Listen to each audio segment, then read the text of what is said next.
Hello and welcome to this week's podcast and video, CMF Running Podcast and Video. I'm Chris Lucas, Run Coach. And I'm Charlotte Milne, Run and Strength Coach. And we are CMF Running.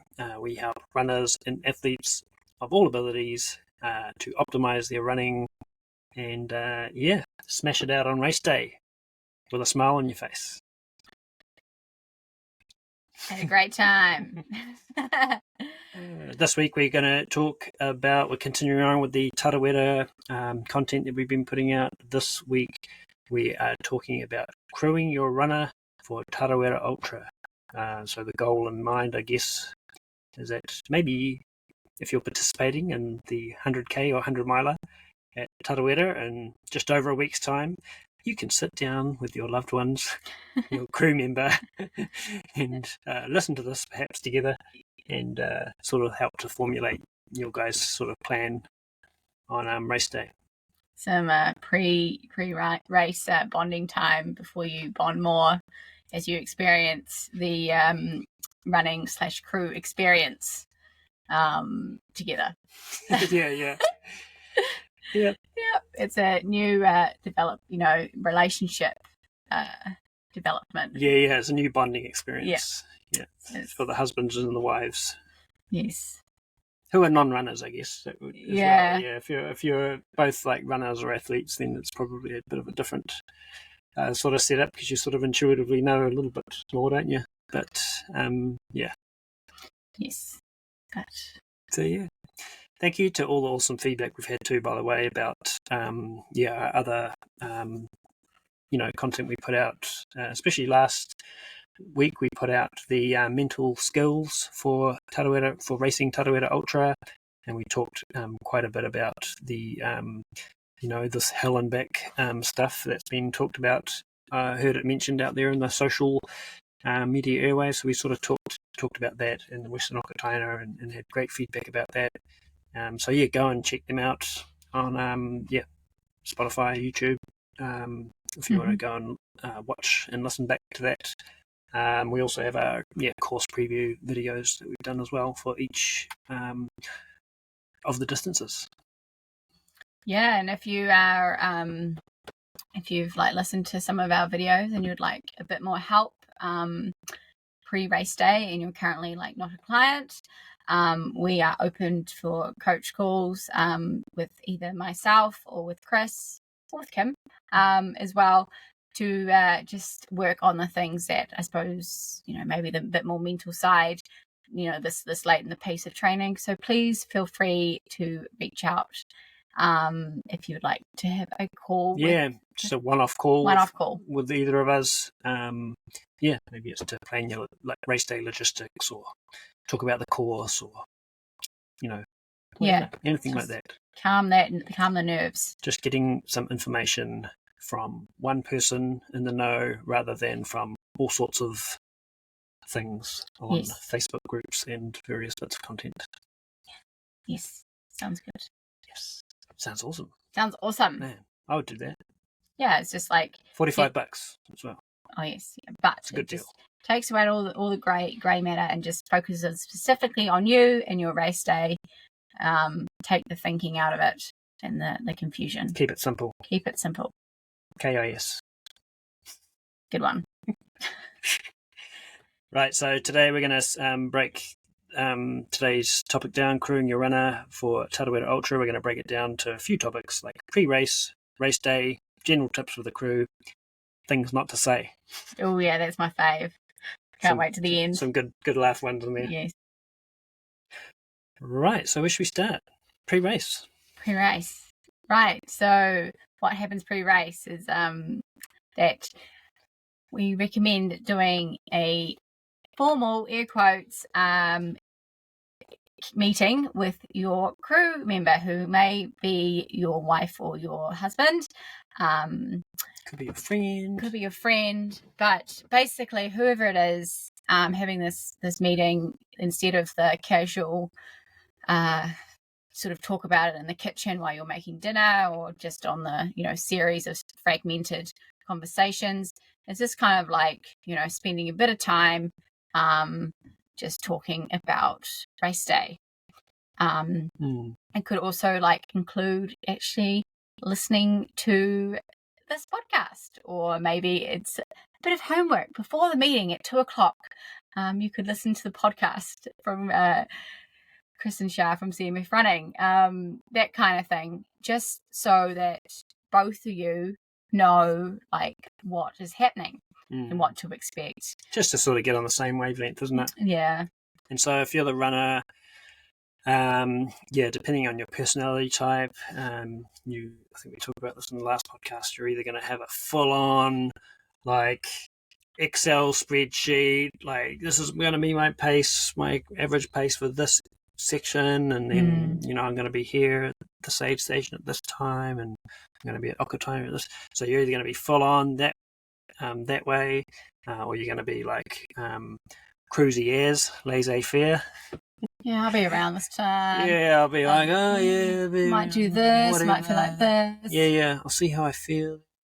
Like both is fine, like because there's like personality, personal preference there based on like personality types, and so that's good.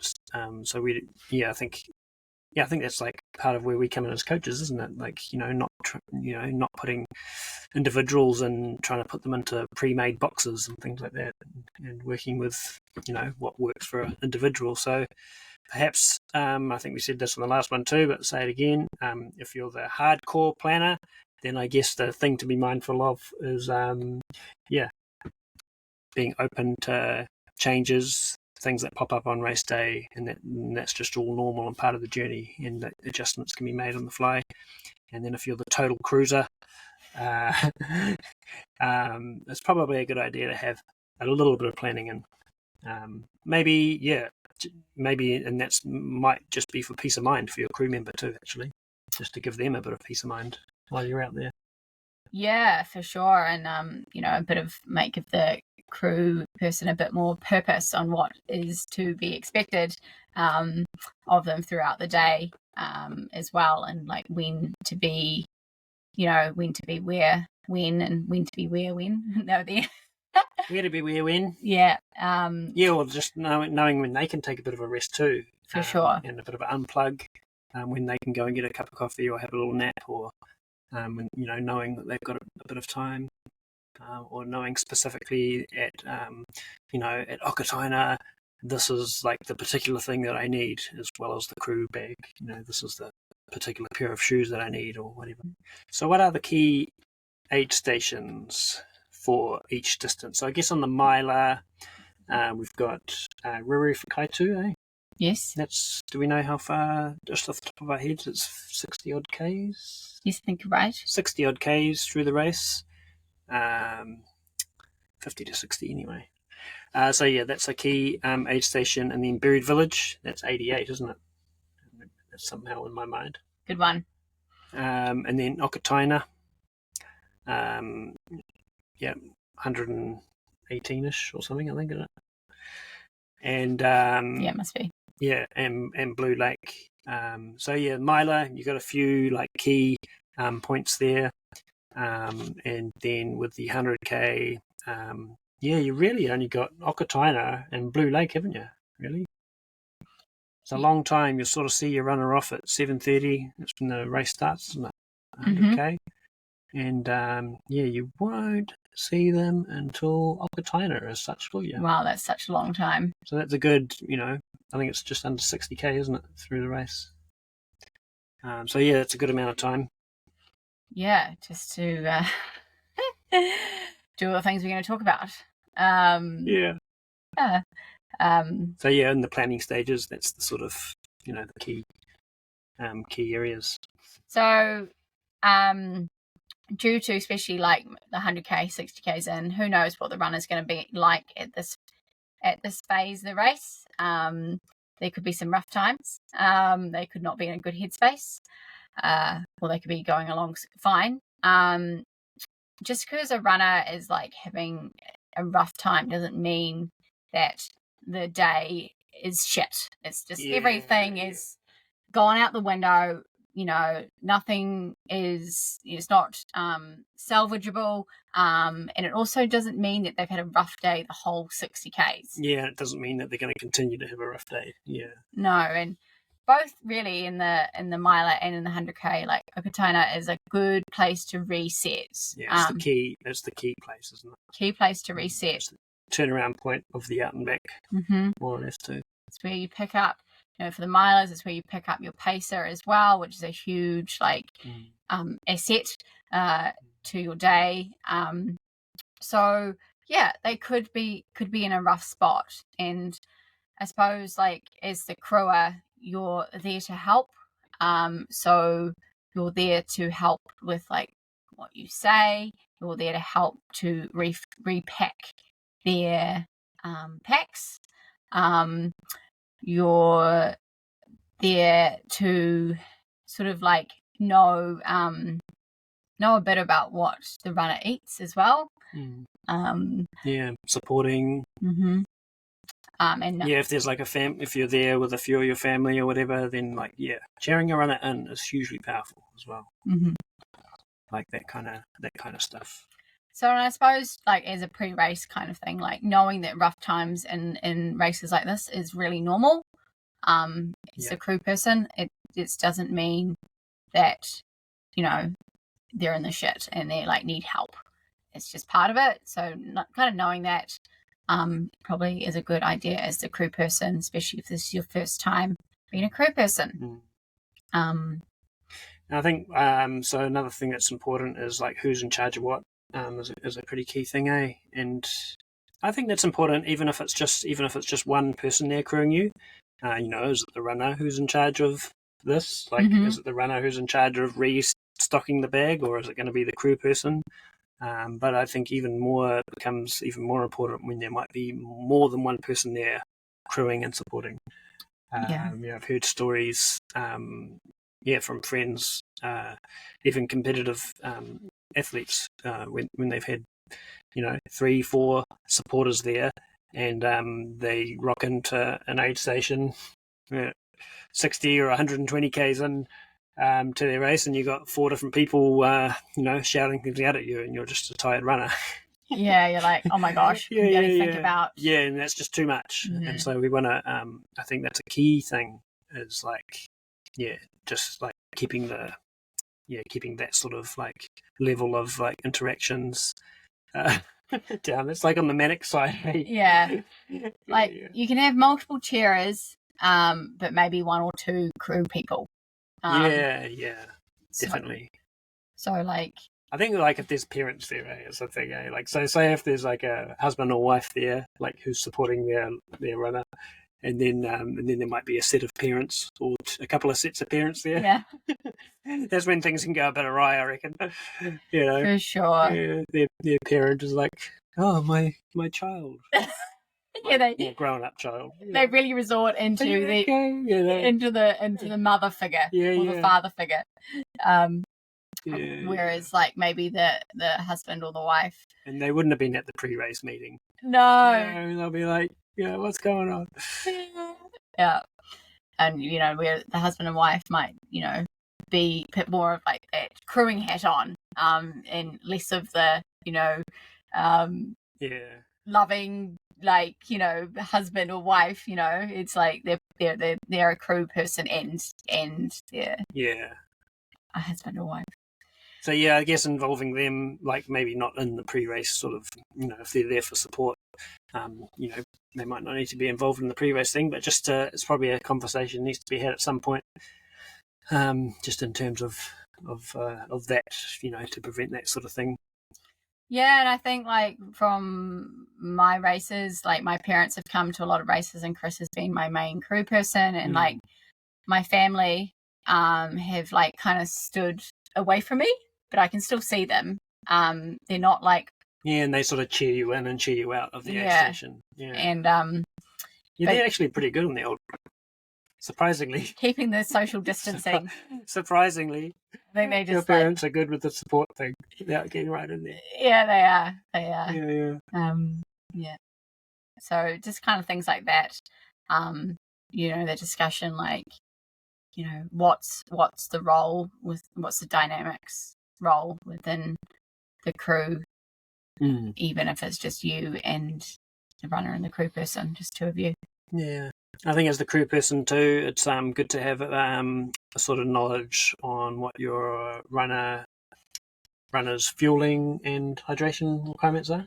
Yeah, when I was like writing the notes for this, I was like wrote something like this, and it was like, oh, can you please pass me, like, I'll have some tailwind.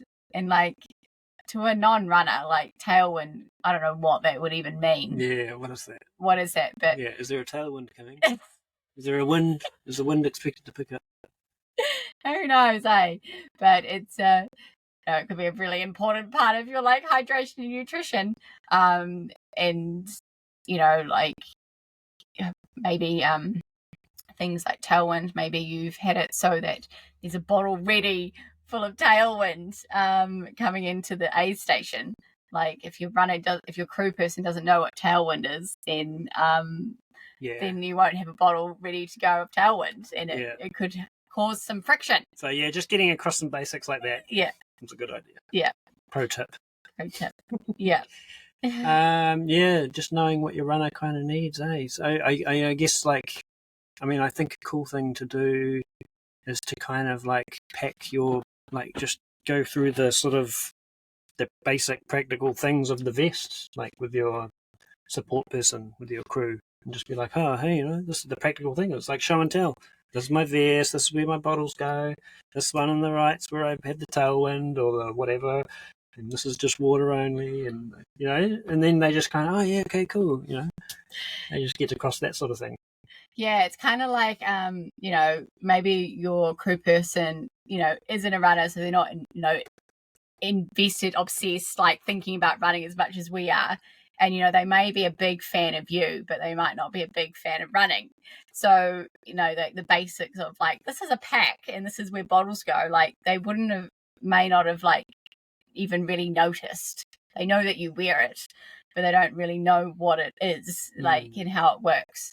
And I guess this is where personal preference kind of comes in. I guess this is where the nuance of a non-runner supporting a runner versus a runner supporting a runner. Like, say if it's me or vice versa, us crewing for each other, then I could literally give you my vest and you can pack it with the stuff that that I instinctively need, and then you can give it back to me and then I can go.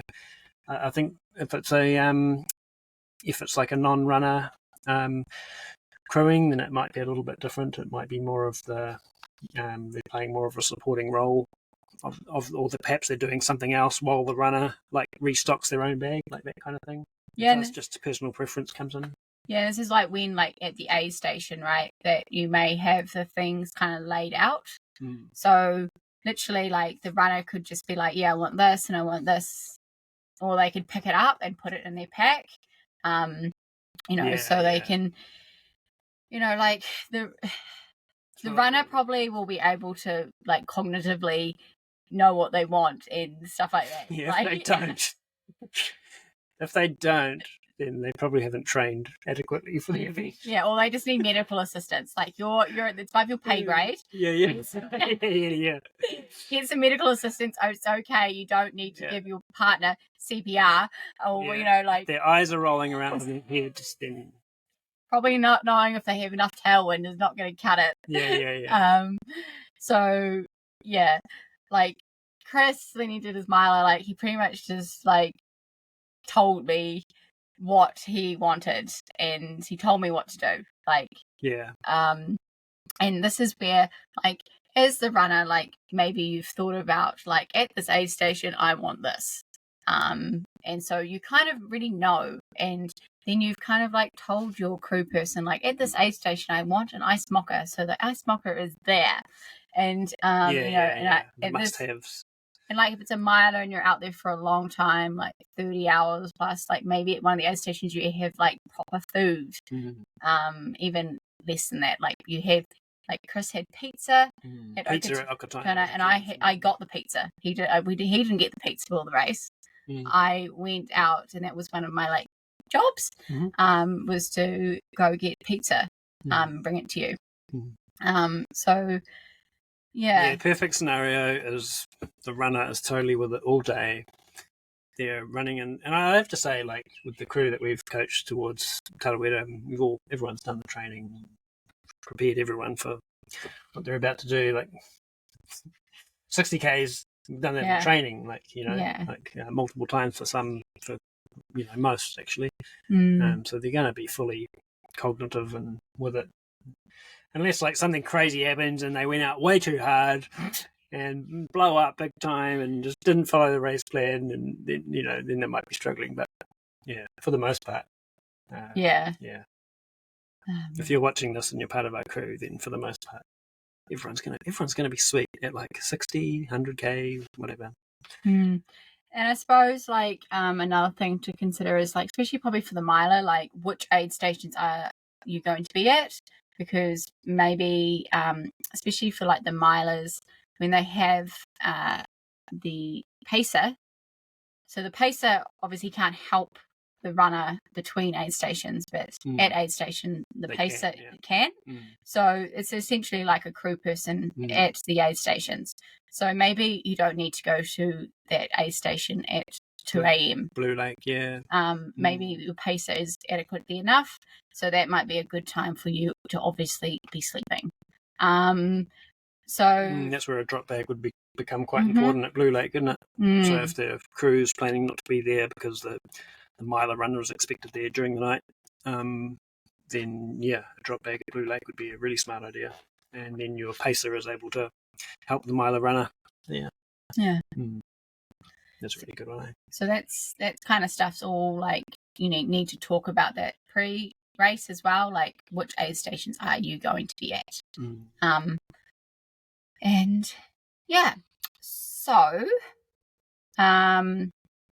on race day, are we moving there yet? Yeah, I think we are. We kind of like dabbled in it already. So some race day tips. It's always a good idea to usher your runner to where you've set up your little aid station. Yes. We've got some funny stories. Yeah, if you guys ever, I probably share this photo every year, but there's a photo of me and the miler like a few years back at Tarawera, and I've got my white jacket on, and I'm running into an aid station, and I'm like looking like, what the heck? Because he actually said that to me. Yeah. It's like, where do I go? Yeah. And it's because like I was running into an aid station 60Ks into the race, and Charlotte was just standing there at the side. Hey, babe. Looking all pretty. Hey. And I'm like, where am I running to? Where are we going? Just because of context, we had been dating for like maybe 5 months, and I hadn't. This is 2020, eh? Yeah. Since 5 months, and we were still pretty fresh. I was pretty fresh in this running thing.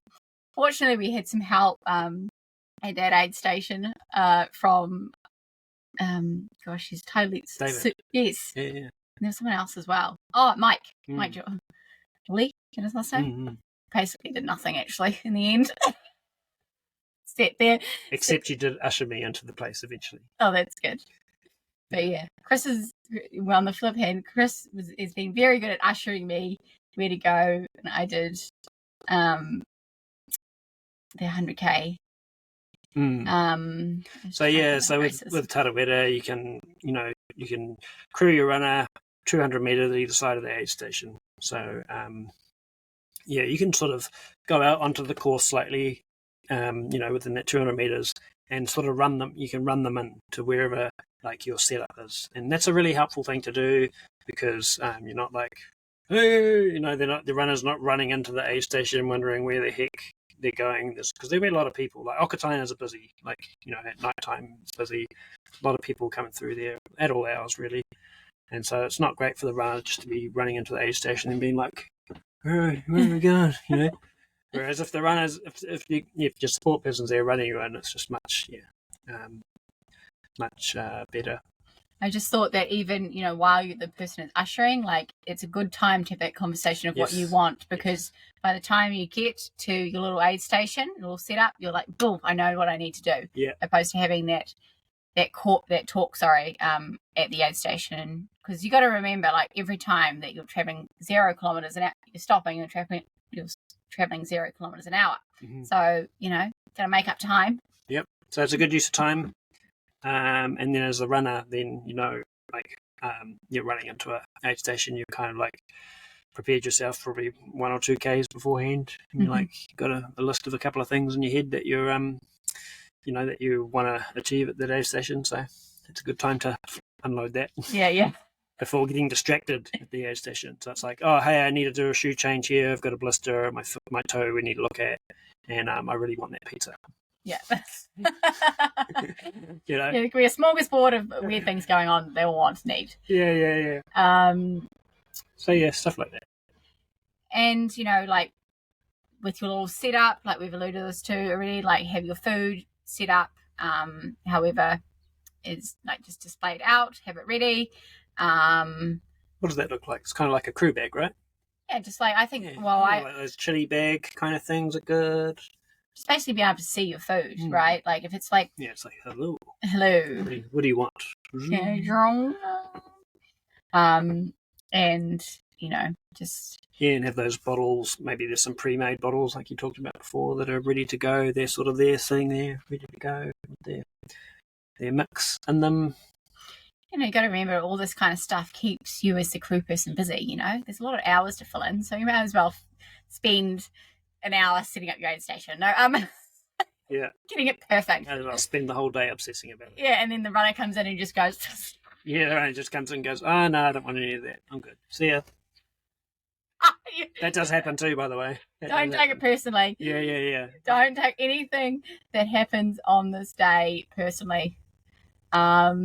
Yeah, don't take anything personally. That's one of our tips later on. Yeah. Say it now. Yeah. Don't take anything personally. Yeah. Cheer on your runner. Yeah, cheer on your runner. Whoop, whoop, you're doing well. I say babe, but I don't know. Whatever you call your partner. Doing well, babe. As long as it doesn't sound patronising, it's fine. Yeah, and it's key. Encourage, not patronise. Yeah. Don't be offended if you're grumpy. If your runner's a bit grumpy too. Yeah, well, it's because you've talked about this in the pre-race the rough times. So if they're grumpy, that could be included in a rough time. It's just because you literally haven't seen your runner for like how many hours, like. You haven't done anything to make them grumpy, right? You've been out of their life for a bit. So they're probably grumpy because of, obviously their feet are hurting or they're whatever, got chafing, or they're just mentally just in a bit of a dark spot. So that's why they might be grumpy. Nothing to do with you. And then maybe you could just do like a bit of a once over on your runner. Yeah. I guess it next sort of comes back into what's in the bag, isn't it? In some ways. Sort of knowing, so things that are in the bag are the compulsory gear and fueling, hydration. Yeah. And whatever else. Some people have little salt tab things or, just little things like that. Some people want to charge their watch at Okataina as a good example. Because Okataina can be a 10-minute stop, like if you're like wanting to not hang around, but you might be wanting to do a bit of a change or shoes or shirt or whatever, bit of a wipe down, mouthwash. Yeah, for the milers. So like if your runner hasn't like their bottles are still quite full, because remember the last aid station was like 18 Ks and it's been like hard work. I think it would be 14 from Miller to Okataina is about 14, isn't it? Oh, okay. Sorry. Oh, maybe it's like it's longer the other way, isn't it? Yeah, it's about 14, 15. Yeah. But so like if maybe they haven't been drinking enough, like it's sort of like asking questions once or observing, and this like, have you drunk enough? Have you eaten enough? Yeah, if they get to the aid station, their bottles are quite full. Yeah. Maybe their bags are full of food, and it's a good time to be like, oh yeah, have you been eating all right? Like little things like that, and that just might be a cue for the runner to be like, oh no, I haven't. And then so as a runner, then you want to sort of take responsibility, for that as you're leaving that aid station, with your food, and maybe just tone things down a bit, and just give yourself that a bit of time around that next section of the race to get those calories on board. Yeah, and I suppose it's like when, so something might be going down a bit easier than other things. So, in your pre-race plan, maybe you've talked about your food, and it's like, if you're the structured type, you're like, right, I need to leave with 3 gels and tailwind, and now suddenly the gels aren't going down too well, and the tailwind is, so maybe you end up with having more tailwind than gels, and just things like that could change, and is all okay to happen. And then also a good tip is, hopefully because they've been eating, you've got a lot of rubbish to take out of their pack. That's a key thing. Don't want to carry around a cinnamon scroll for 70 Ks. Yeah, I carried around a half-eaten cinnamon scroll in my back pocket of my shorts for 70 Ks in the mile. And it just became this thing that really pissed me off. Because every time I went to an aid station, I'd forget about it because I'd be thinking, and then... No, I was probably just thinking about La La Land. Oh, this is cool, so fun. Yeah. And so, that's a nice thing. Your runner's about to leave the aid station. It's like, cool, you got your bottles, you got your food, you got your compulsory gear, and have you given me your rubbish? And, just empty the rubbish on the ground, just chuck it out of your bag, chuck it on the ground, and your crew will look after that. It's all good. Yeah. Again, the more rubbish you dump out, the more work it gives your crew person, the more the crew person's going to be entertained. Yeah. And they've spent, half an hour setting up obsessively, and now they're spending a little bit more time cleaning up the rubbish. I think that's another valid point, actually, as well, as the crew member. You don't want to... Yeah, you do want to have things tidy. You don't want, opening the bag for the runner at the next aid station. It's just a mess from the last time and shit everywhere. And it's like, oh, the rubbish is in the bag. Yeah. It's kind of just move a tidy out would be quite good. Yeah. That sort of stuff can, Frazzle you. Yeah. It's like, I don't want to get into that food. I'm just going to go to get something off the aid station. Yeah.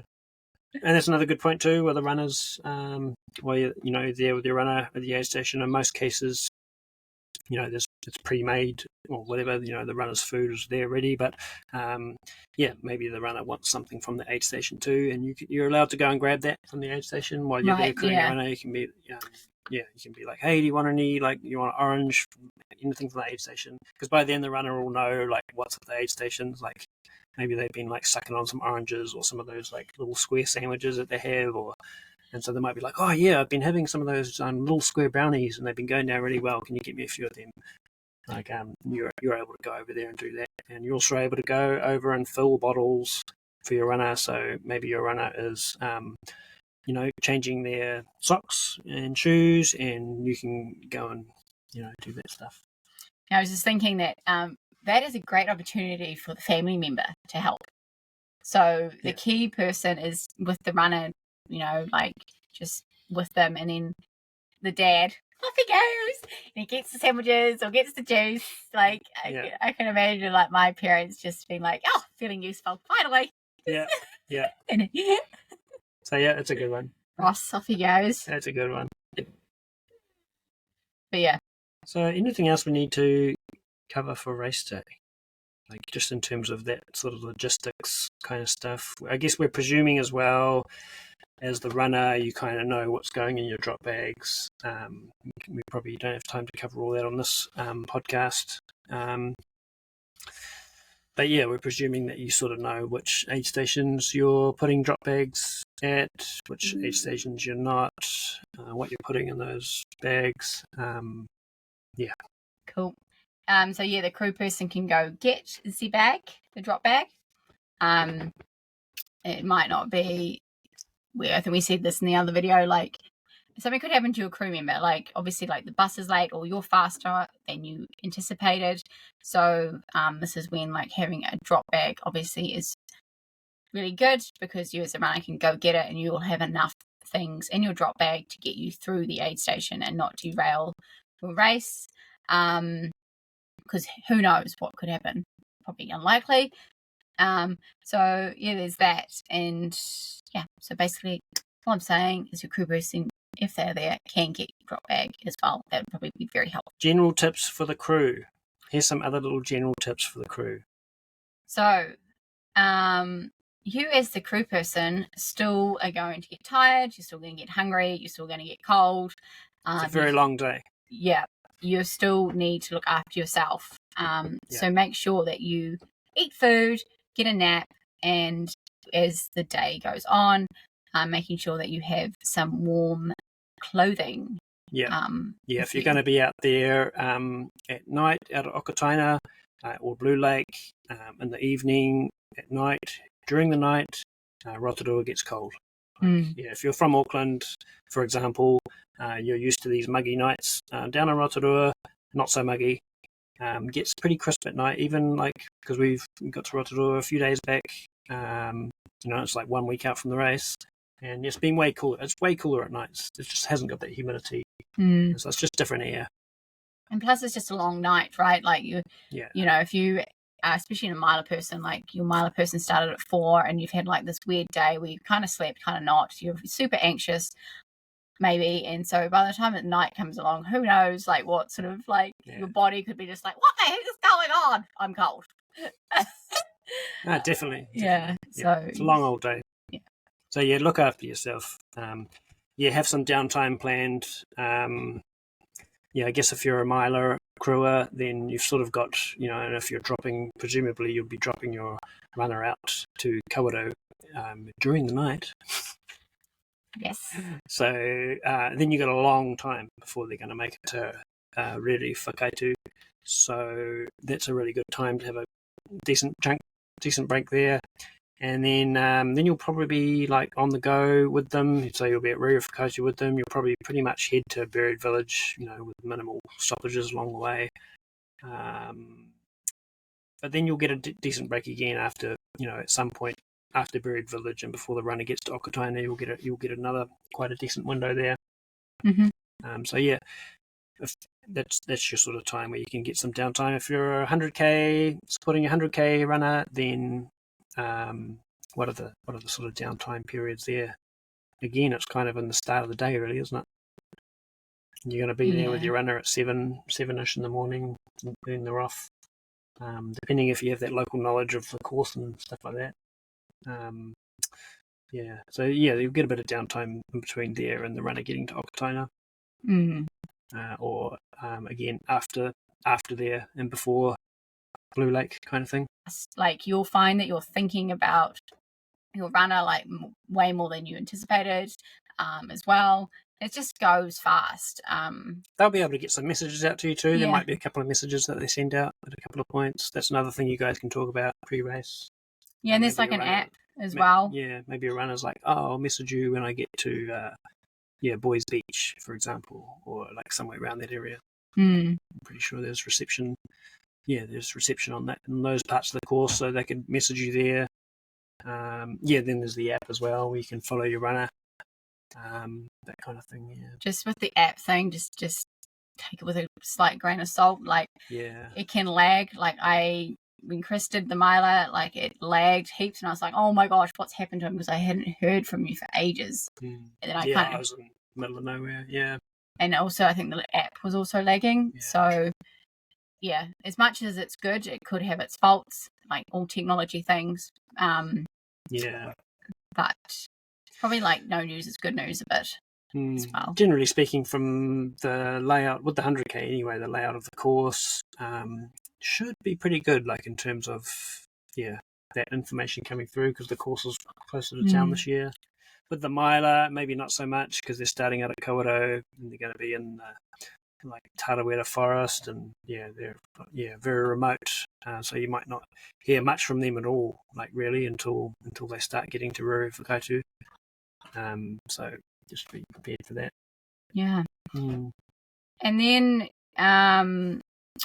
just like we've said, keep asking if you need anything for the next aid station is useful. Ask your runner if they need anything for the next aid station. Getting that pizza, that ice might mocha. Be something new, random that hasn't been thought about. Suddenly feel like this. Be flexible. So things could change, times could change. So we kind of also said good at working out maths. So maybe if it's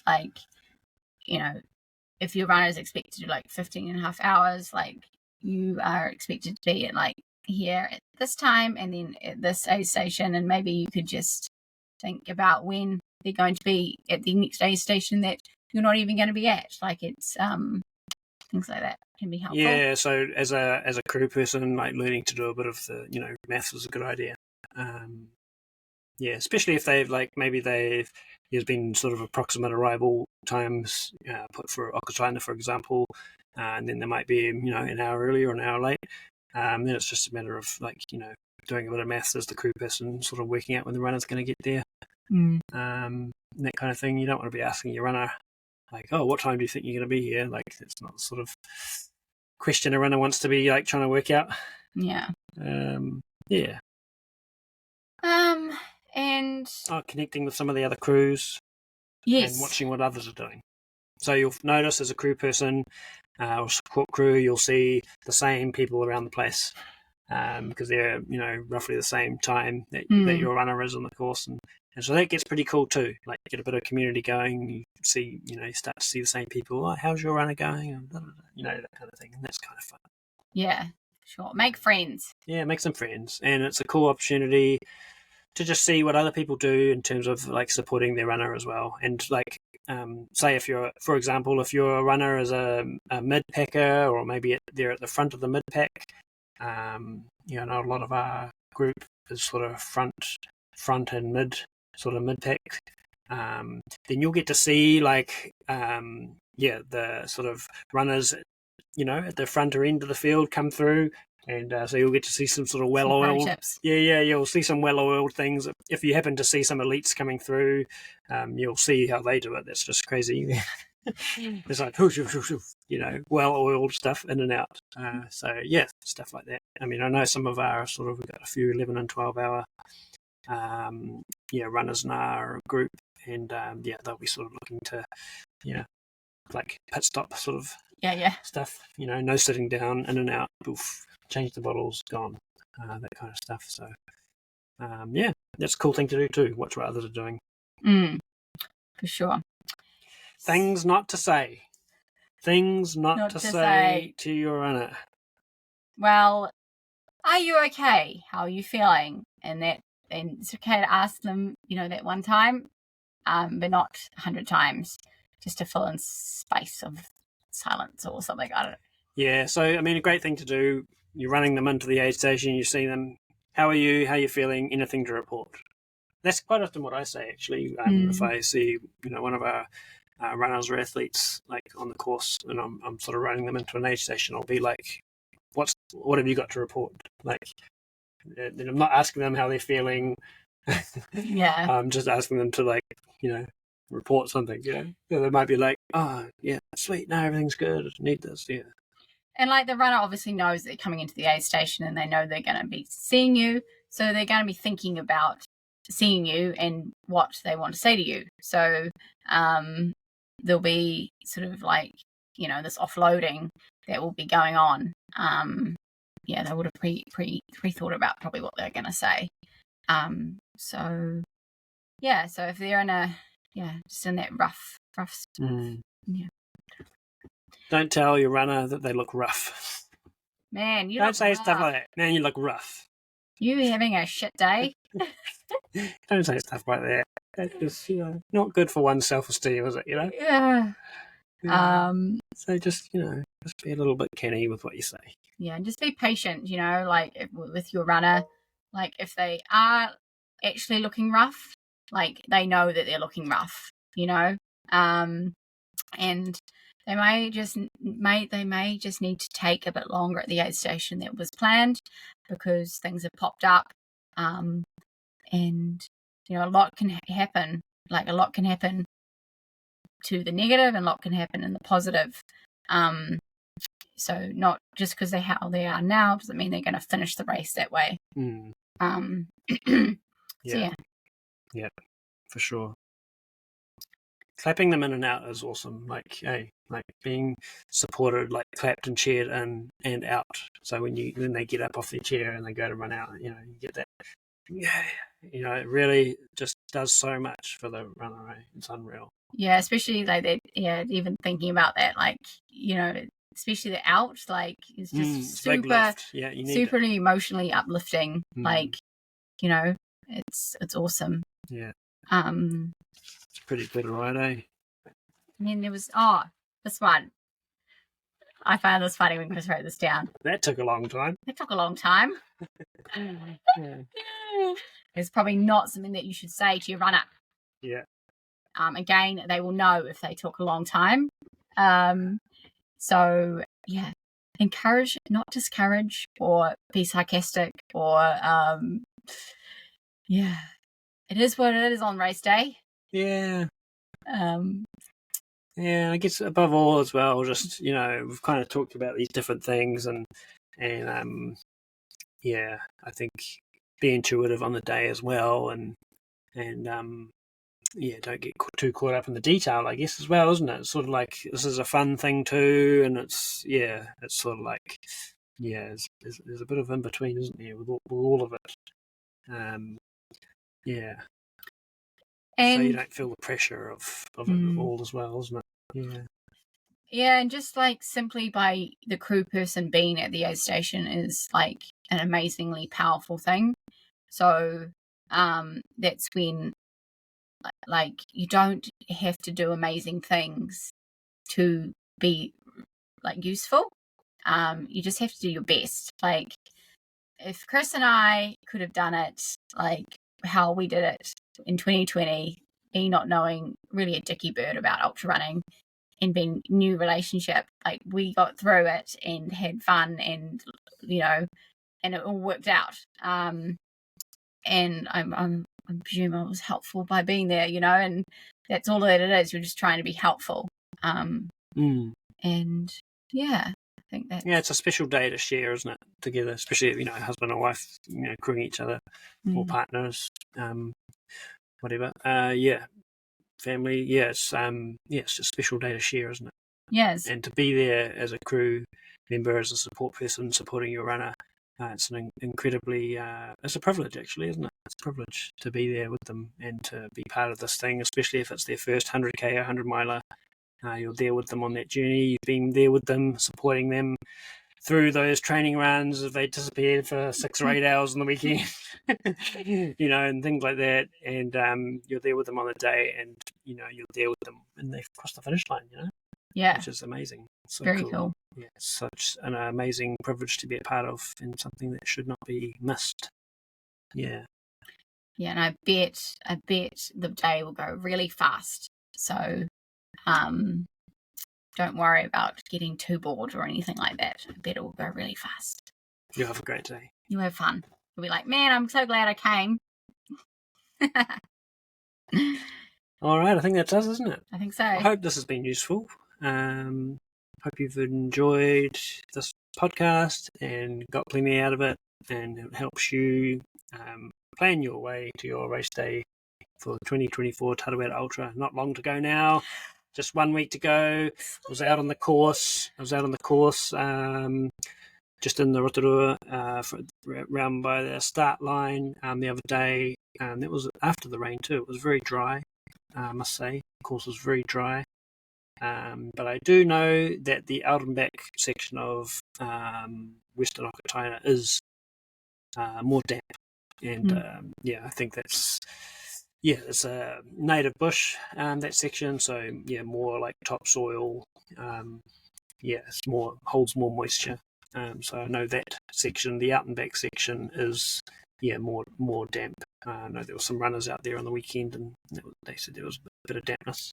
Yeah, and I'm planning on doing the Tarawera Trail out and back probably next Wednesday week. So I'll be able to report how that is then.